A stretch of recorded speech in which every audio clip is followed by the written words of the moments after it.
শান্তিপুর বাবলা পঞ্চায়েতের অন্তর্গত মোল্লাবের বাঘাযতীন বিদ্যাপীঠের ছাত্ররা প্রতি বছরের মতন এবছরেও নিজেদের তৈরি করা মণ্ডপে পুজো করেছে বিশেষ এক থিমের সরস্বতী।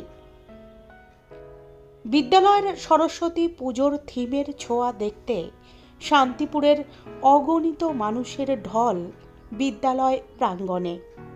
এবার চিরাচরিত প্রথাকে পেছনে রেখে যুগের সাথে তাল মিলিয়ে থিমের ছোঁয়ায় সরস্বতী পুজো করছে শান্তিপুর বাবলা পঞ্চায়েতের অন্তর্গত মোল্লাদের বাঘাযতীন বিদ্যাপীঠের ছাত্রছাত্রীরা।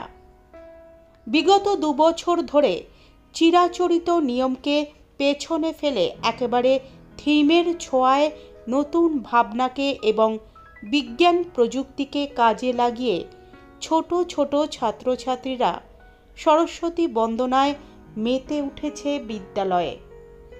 আর সেই থিম দেখতে অগণিত মানুষের ঢল নামে বিদ্যালয় প্রাঙ্গণে। এ বিষয়ে ছাত্রছাত্রীদের দাবি, দীর্ঘ 15 দিন ধরে তারা বিদ্যালয়ের এই শাশ্বত উৎসবকে কেন্দ্র করে বিভিন্ন রকম পরিকল্পনার পর গ্রাম্য পরিবেশকে মান্যতা দিয়ে থিমের ছোঁয়ায় এবং বিজ্ঞান প্রযুক্তিকে কাজে লাগিয়ে অভাবনীয় থিম তৈরি করে ফেলেছে। এই থিমে রয়েছে বিশেষ আলোর ব্যবস্থা। দিন রাত এক করে বিদ্যালয়ের শিক্ষকরাও ছাত্রছাত্রীদেরকে উৎসাহিত করে এবং তাদের সহযোগিতা করে এই অসম্ভবকে সম্ভব করেছে। যদিও বাঘাযতীন বিদ্যাপীঠে এতদিন ছিল না বাঘাযতীনের মূর্তি, এবছর সেই মূর্তিও প্রতিষ্ঠা করা হয়েছে, যাতে করে বিদ্যালয়ের আরও গৌরব বেড়েছে বলেই মনে করছেন বর্তমান থেকে প্রাক্তনীরা।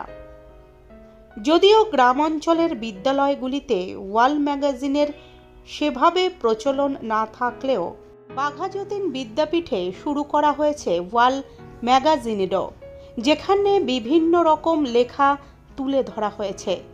এই পুজোকে কেন্দ্র করে শুধু বিদ্যালয়ের ছাত্রছাত্রীরাই নয়, শান্তিপুর ব্লকের বিভিন্ন বিদ্যালয়ের শিক্ষক শিক্ষিকা থেকে শুরু করে আশেপাশে এলাকার প্রচুর মানুষ বিদ্যালয়ের প্রাঙ্গণে জড়ো হন বলেই দাবি বিদ্যালয়ের শিক্ষকদের।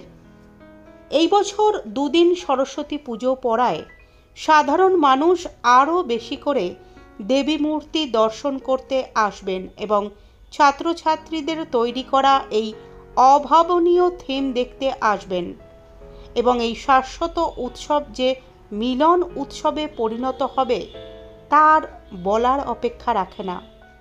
যদিও বিদ্যালয়ের সরস্বতী পুজোতে থিমের ছোঁয়ায় সাধারণ মানুষকে নতুন চমক বাঘাযতীন বিদ্যাপীঠ দিলেও পরবর্তী এই বিদ্যালয়ের পুজোর পরিকাঠামো দেখে হয়তোবা অন্যান্য বিদ্যালয়ও এবার থিম নিয়ে ভাবনা চিন্তা করবেন বলেই মনে করছে শিক্ষক শিক্ষিকারা।